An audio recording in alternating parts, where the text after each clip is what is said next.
Hi, this is Judy at Nashville North Studios, and we're here today with our DaVinci to Dali, our McGovern to McKensie exhibition. And today we're going to talk to Jack Denby McGovern. There's a photo of him. We have his bio right here on the wall, and Mr. McKensie as well. Some of Mr. McKensie's works. We're going to talk to his wife, Joanne, because unfortunately he has passed away. But she's going to come in, a lovely lady, and talk to us about his work. This is Jack Denby McGovern's work. As you can see, some of it's quite large. Watercolor on Mylar. And that might not be something you've heard of before. So we're going to ask Jack about that. They're very expressive forms, human forms, dancing. If you've ever been in dance, you'll recognize these poses. And he does it so expressively and colorful. Much of it's colorful. Some pretty flowers Jack brought in. There's a dancer leaping, and he also makes these very interesting little books. So there's the short overview, and I'm going to turn the camera around, and Jack's going to come in. Hi, Jack. Hi Judy. Turn the camera around and get all in position here.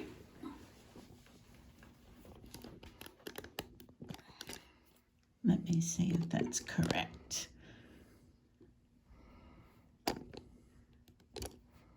Is that good? Camera woman Judy trying her best. It doesn't want to seem to stay right. Let me get a little thing to put under there. Interlude their music.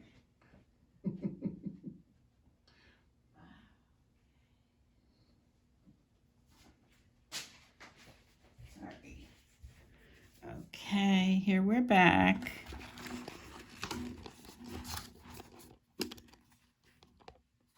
Is that better?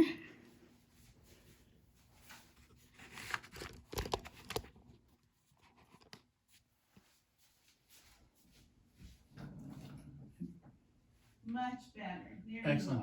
You are. Okay. Welcome, Jack Denby McGovern. A very commanding name. Family names are always like that.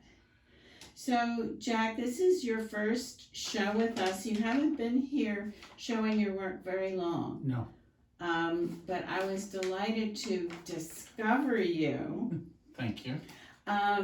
Because in this particular show, which is DaVinci Yes. to Dali, we needed someone with your talent that, as DaVinci studied the human form, Yes. you too do that. Yes. So you're our DaVinci, if you don't mind, for the day or for the month. For the month, I'm really enjoying it. Yes. So tell us, have you been interested in art all your life?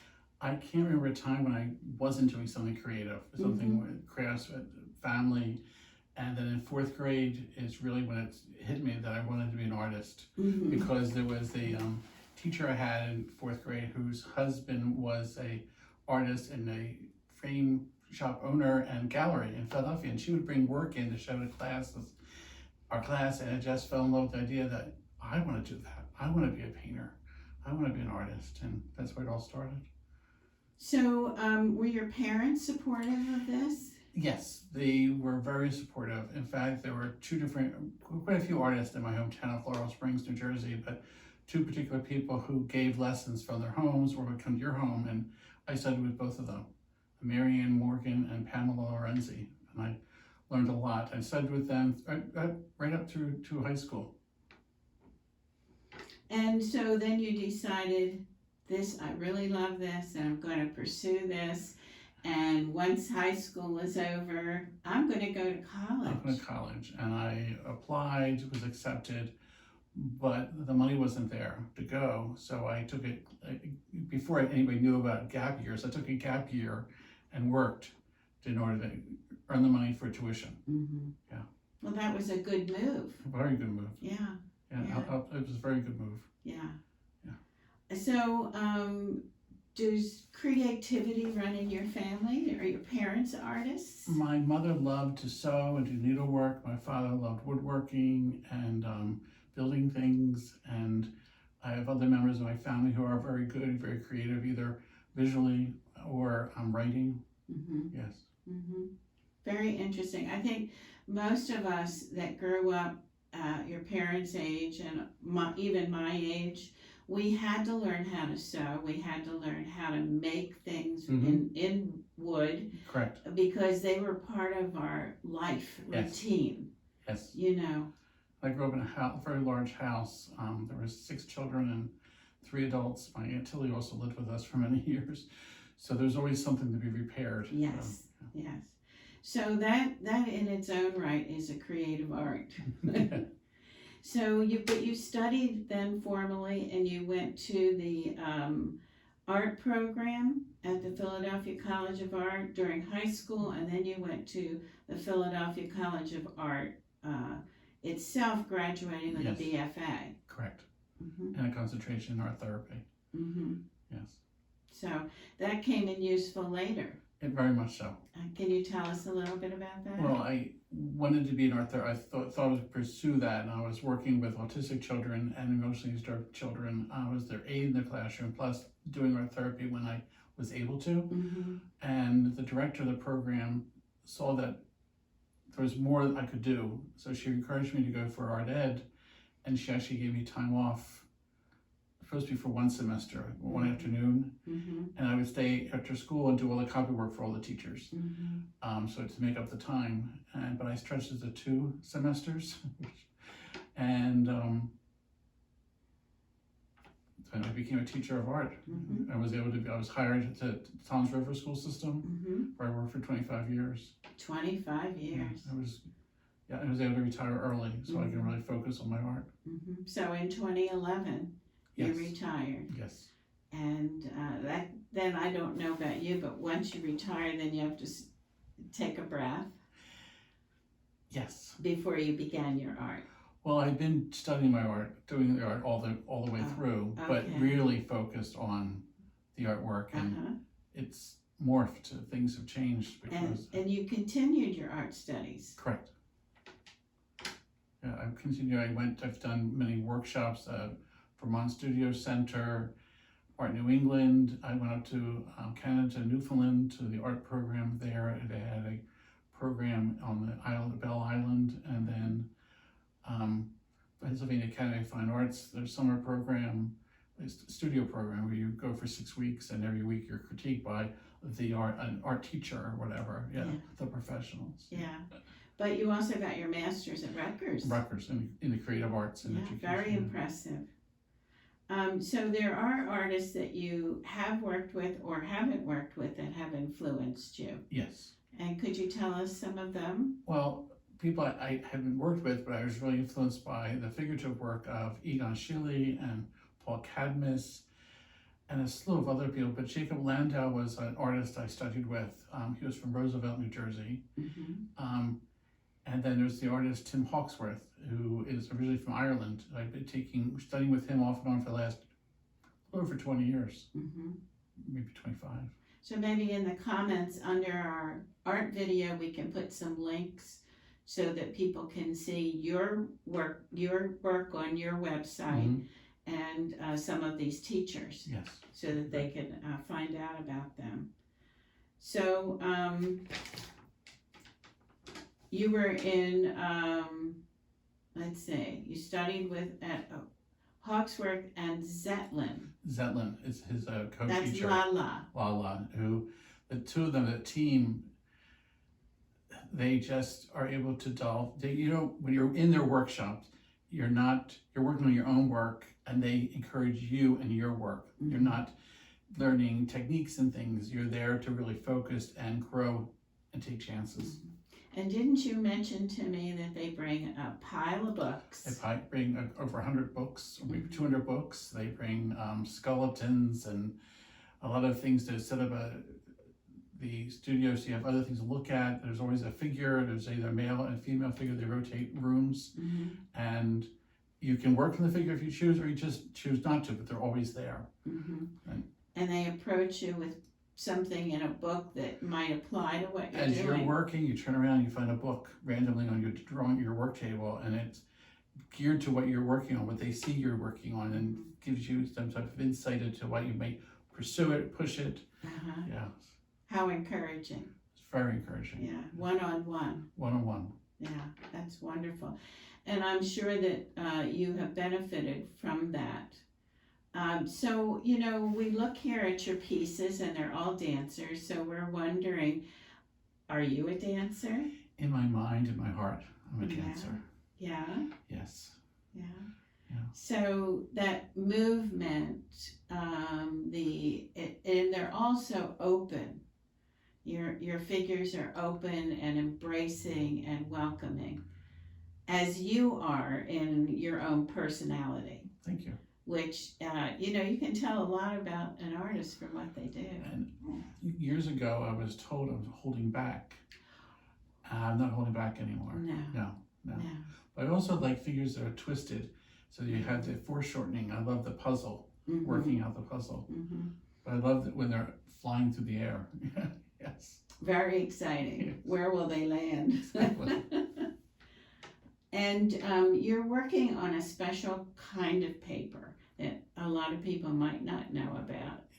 The Mylar? Mylar. For about the last year and a half, I've been experimenting with Mylar, which is a plasticized film, and you really can't paint on it, but you need to prime it. So I've been using a primer primarily used for pastel because it's translucent, and so that I can actually layer some of the Mylar on top of each other to get idea of movement in the images. That primer that you use, that pastel artists use, does it have a special name?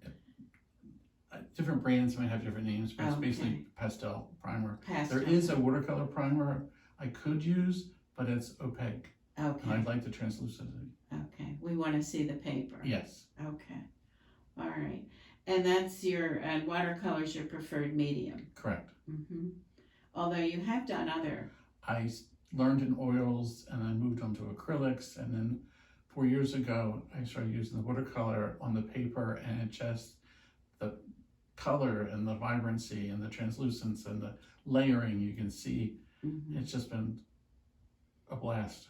Yeah. And didn't you tell me that you're going to be working on, you have an idea to work on something where you're going to layer?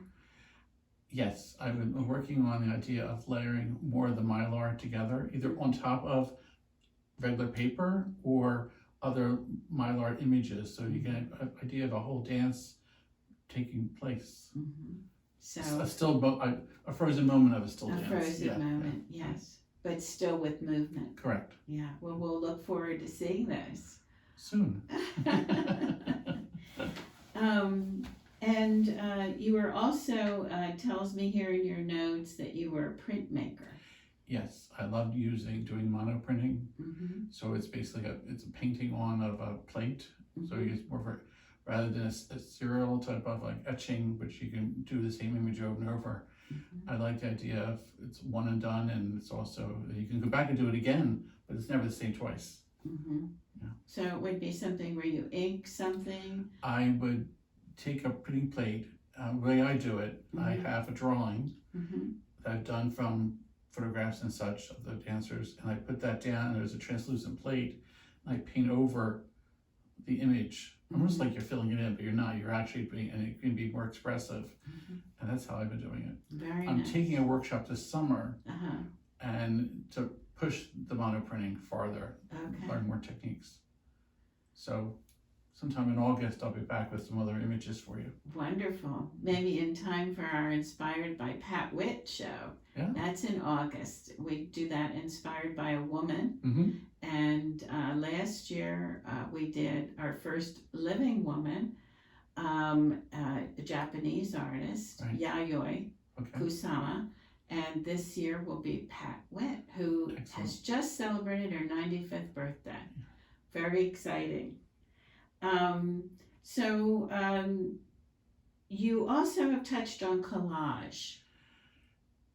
Yes, when you're working on a large piece of paper or a small piece of paper and things don't go quite right, you don't just want to throw it away. You want to be able to use it again. So either you turn the paper over, use the other side, or you put it aside. And I've been using it for collage material. And I've been doing most of it with small books that I think you highlighted early on the video. But I've also done it on for larger pieces, which I haven't really shown anyone yet. They kind of do them and put them away. Okay. So this is in our future too, someday. Yes. Sometime. Exactly. Yeah. Yeah. So you will have then the painting on Mylar. Mm-hmm. You will have the printmaking, and the collage. But you'll also have a fourth because you'll have the watercolor that's dimensional. Right. Yes. A lot to work on. Yeah. So That exciting. sounds like a lot, doesn't it? As well as traditional paper. So, have you exhibited before? And I think you've been at the Renaissance Center. Renaissance Art Center at Riverfront. In Millville. At the Noise Museum. The Jacob Landau Foundation, which was in Roosevelt. The Rutgers University Library, Dana Library up in Newark. And a number of other shows. Have you ever considered having workshops so that other people? I have, but it's a good question because I Well, taught for 25 years and I guys kind of really want to focus on my work. Yes. I'm more than happy to assist other teachers, which I've done, and I've done some other workshops. I have done quite a few, but I really rather just focus on my own work at the time being. Well, I don't blame you. Yeah. If somebody asks me, like, can you help me with, I'm more than happy to help. I don't want to be the main teacher. Yeah. So if someone had a question though, after they watch the video, they could put it on our YouTube channel and ask you the question, and you'll be available to answer it. Definitely. Yes. Definitely. Because there will be questions, I'm sure. Excellent. You know, how do you do this so well? Oh, thank you. Yes. Yes. So you're having this show with us here now. Yes. And you are going, after this show, will you be moving this body of work to any particular location? Not at the present moment. Okay, but you're open to that. Open to it, yes. And you're ready to do, this is a really small room, and you are sharing it with another prolific artist. Right. So you have a lot more work than we see right here. Yes. So you could do a much larger show. Yes. So if anyone's out there watching this video, I would love to show my work. Yes. More than happy. Yeah, so do contact us or contact Jack, and we'll get you in touch with him. Yeah. And jdmcgovern.com is the website. Okay. And my website's just been upgraded. My niece is my go-to person. She's a web designer in California. So I'm her, there's a name for it, ad hoc or something, whatever that word, I don't know, using the right word. That, she doesn't charge me, but she says I have a client in New Jersey and she shows other clients my website. So sure. It helps. It works. Sure. Well, I'm sure it's beautiful. I'm going to look at it. I hope so. I haven't yet, but I will. We've been busy here. We had your opening last Friday. And it was extremely well attended. Yeah, it was well attended. A lot of admirers came by. We actually ran out of space for the opening. Yes. Yeah, many reservations, so that was very encouraging. Yeah, and so if anybody wants to come by and see the work, we're here in the afternoons, and if you have a special request and you would like to meet Jack here at the studio, we could possibly arrange that too. Very easily. Yeah, we're here in the afternoons and by special appointment. So, you can give us a call at 609-504-5044. And Jim and Judy are here, and we'll try to explain the art and talk to you about each artist's journey and what they might be saying in their work, and share it with you. So we want to thank Jack. And I want to thank you. Well, This is wonderful. you're more than welcome, and it's our mission to welcome all artists. Yes. And give them the opportunity to hone their exhibit skills, if you will. They already have their art down. They just, they need to frame it and get it on the wall. Get it on the wall. Yeah, and we want to encourage all artists that there's always a first step in doing that. Mm-hmm. And it's not as painful as you might think. No. So come and be part of our family, as Jack is. Yes. Thank you, Jack. Thank you. Bye-bye for now.